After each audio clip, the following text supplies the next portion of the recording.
Video ನೋಡ್ತಿರುವಂಥ ಎಲ್ಲ ಬುದ್ಧಿಜೀವಿಗಳಿಗೆ ಶುಭೋದಯ. ಇವತ್ತು ಸಂಡೇ ಹಾಲಿಡೇ ಇದ್ದರೂ ಬೇಗ ಎದ್ದು ರೆಡಿ ಎಲ್ಲ ಆಗಿ ಕಾಲೇಜ್ ಹೋಗೋ ಪರಿಸ್ಥಿತಿ ಬಂದಿದೆ. ಯಾಕಂದರೆ ಇವತ್ತು ಅಸೈನ್ಮೆಂಟ್ ಸಬ್ಮಿಟ್ ಮಾಡಬೇಕಂತ ಹೊರಗಡೆ ಹೋಗ್ತಾ ಇದ್ದ ಗಣರಾಜ್ಯೋತ್ಸವನ ಆಚರಿಸಿದ್ರು, ಎಲ್ಲ ಡೆಕೋರೇಟ್ ಮಾಡ್ತಿದ್ರು. ಅಲ್ಲೇ ನಿಂತ್ಕೊಂಡು ಅದಾದ ನಂತರ ನ್ಯಾಷನಲ್ ಆಂಥಮ್ ಮುಗಿದ ನಂತರ ಫ್ಲ್ಯಾಗ್ನ ಹಾರಿಸಿ ಹೊರಟೆ ನಮ್ಮ ಕಾಲೇಜ್ ಕಡೆಗೆ. ಇವತ್ತು ಸಂಡೇ ಹಾಲಿಡೇ ಆದರೂ ಅಸೈನ್ಮೆಂಟ್ ಸಬ್ಮಿಟ್ ಮಾಡಬೇಕಂತ ನಾನು ಹೋಗೋ ಪರಿಸ್ಥಿತಿ ಬಂತು.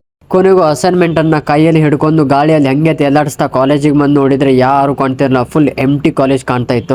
ಯಾರೂ ಕಾಣ್ತಿರ್ಲಿಲ್ಲ. ಯಾವುದೋ ಬೇರೆ ಪ್ಲಾನೆಟಿಗೆ ಬಂದಂಗೆ ಆಗ್ತಿತ್ತು. ಒಳಗಡೆ ಹೋಗೋ ನೋಡೋಣ. ಸಂಡೇ ಹಾಲಿಡೇ ಇದ್ರು ಅಷ್ಟೆಲ್ಲ ಕಷ್ಟಪಟ್ಟು ನೈಟ್ ಎಲ್ಲ ಬರೆದು ಸರಿಗೆ ಅಸೈನ್ಮೆಂಟ್ ಸಬ್ಮಿಟ್ ಮಾಡೋಕೆ ನಾನು ಬಂದರೆ ನಮ್ಮ ಸರೇ ಇರಲಿಲ್ಲ. ಅಸೈನ್ಮೆಂಟ್ ಕೊಡದೆ ಅದೇ ಅಸೈನ್ಮೆಂಟನ್ನು ರೂಮ್ಗೆ ತಂದೆ. ಸ್ವಲ್ಪ ವರ್ಕ್ ಇತ್ತು, ಅದು ಮಾಡ್ತಿದ್ದೆ. ಅದಾದ ನಂತರ ನಮ್ಮ ಫ್ರೆಂಡ್ಸು ಸ್ವಲ್ಪ ಮ್ಯಾಗಿ ಮಾಡೋಣ ಅಂತ ಹೊಸ ಕಾನ್ಸೆಪ್ಟ್ ತಂದರು. ನೋಡಿ ಎಲ್ಲರೂ ಕೂಡಿ ಮ್ಯಾಗಿ ಮಾಡ್ತವ್ರೆ. ಅಲ್ಲಿ ನೋಡಿ ಮ್ಯಾಗಿ ಮಾಡ್ತಾನೆ ಸ್ನ್ಯಾಪ್ ಹಾಕ್ತವ್ನೆ. ನಮ್ಮ ಹುಡುಗರು ಏನೋ ಮ್ಯಾಗಿ ಮಾಡಿಬಿಟ್ರು, ಸ್ನ್ಯಾಪ್ ಹಾಕ್ತಾನೆ.